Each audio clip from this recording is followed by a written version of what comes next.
Emma Harrington was 72 years old when she discovered that even at her age, family could still surprise you with their selfishness. For months, she had poured her heart into preparing for her son Daniel's wedding. As a widow living on her comfortable pension in a quiet suburb of Boston, Emma had offered to handle the entire buffet to save the young couple money. She estimated it would cost her about $3,000 in ingredients, but she did it out of love, envisioning a day filled with joy and family unity. She also volunteered to create handmade decorations, floral centerpieces, and even coordinate with the DJ, her way of welcoming her future daughter-in-law, Sophia, into the fold. Sophia had seemed like a dream when Daniel introduced her 3 years ago. Polite, attentive, always calling Emma Mrs. Harrington with a warm smile, bringing little gifts like scented candles or helping fold laundry during visits. "Mrs. Harrington, your apple pie is legendary. Daniel's so lucky to have grown up with a mom like you," she'd say. Daniel, a 48-year-old accountant who'd been single for years after his first marriage ended, was smitten. Seeing him happy again warmed Emma's heart after losing her husband to heart disease a decade earlier. It was a sunny Wednesday afternoon when Emma was in her cozy kitchen, finalizing the shopping list for the buffet, calculating trays of lasagna, salads, and desserts for 120 guests, when she overheard voices from the backyard. Daniel was on a call with a client, and Sophia was chatting with her cousin Leela, who'd flown in from Chicago. Emma didn't mean to eavesdrop. She was just by the open window. But Sophia's mention of her name made her pause. "Listen, Leela, I've got the kids' situation totally handled for the wedding. Daniel's mom is going to babysit them the whole time. There'll be like 12 or 15 little ones from the guests, toddlers to tweens, but she's great with that stuff. This way, us grown-ups can actually relax and party without the chaos." Leela chuckled. "Genius, Soph. Stick the old lady with the rugrats while you sip champagne and hit the dance floor. No whining, no spills on the dresses. Perfect." "Exactly," Sophia continued, her tone sharpening in a way Emma had never heard. "I told Daniel his mom's always offering to help anyway. It's like she's built for it. Free labor, no complaints.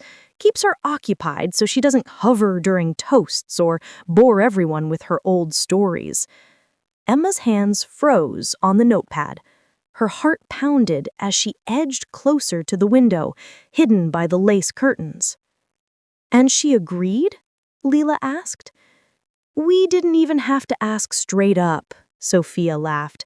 "Daniel just mentioned kids would be there, and she jumped in like, 'Oh, I can help if needed.' Boom, nanny secured. Plus, with her chasing them around, she won't pig out on the buffet she's slaving over. More for the rest of us." They both giggled, the sound cutting through Emma like a knife. 70 years of life, raising Daniel single-handedly after her husband's death, running a small bookkeeping business to make ends meet, always putting family first. And this was her reward? Treated like a disposable servant, mocked behind her back. Emma stepped away from the window, her flour-dusted hands trembling. Anger bubbled up, mixed with deep hurt. For 3 years, she had embraced Sophia like a daughter, sharing family recipes, including her in holidays, even knitting baby blankets, just in case. And now, she was the old lady to be dumped with kids while they partied. Over the next few days, Emma played it cool. When Daniel called to check on preparations, she chirped, "Everything's on track, dear. The buffet will be divine." Sophia dropped by with flowers. "Don't overdo it, Mrs. Harrington. Relax and enjoy." And Emma smiled, "Of course, sweetheart, can't wait." But inwardly, a plan formed. If they saw her as free help, she'd show them the cost of assumption. On Thursday, Emma confided in her lifelong friend, Beatrice. "Bea, you won't believe what I heard," she said, recounting the conversation. Beatrice fumed. "That girl's a viper. After all you've done, let's make them regret it." Together, they hatched the plan. Emma called the suppliers first, canceled the orders for Saturday's wedding, family emergency.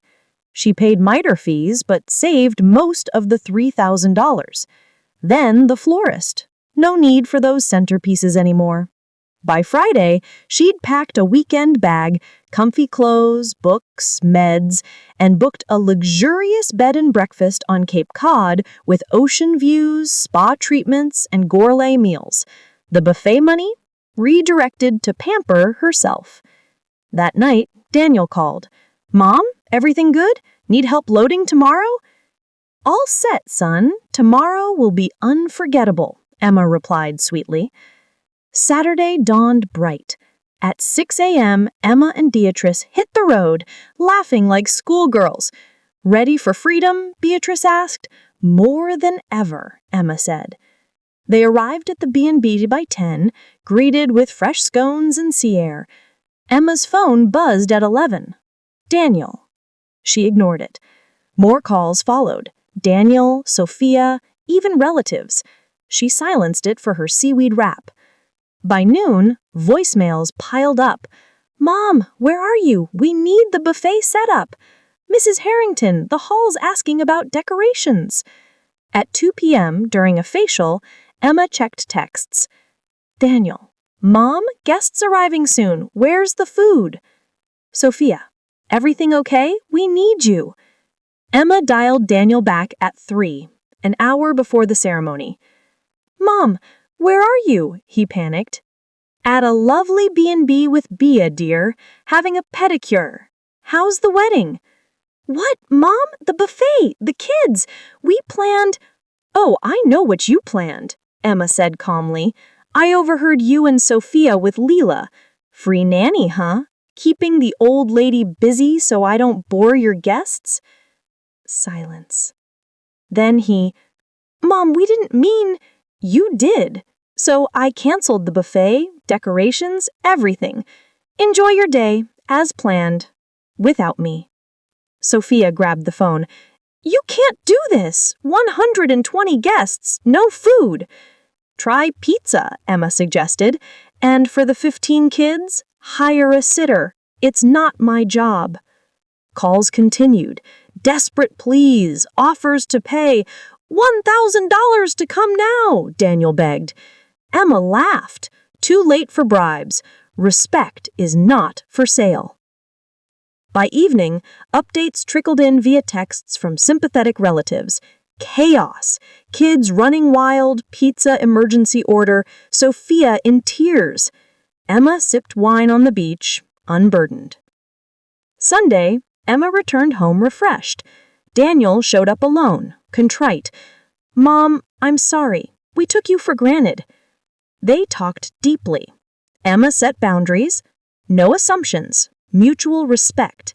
Daniel agreed, ashamed.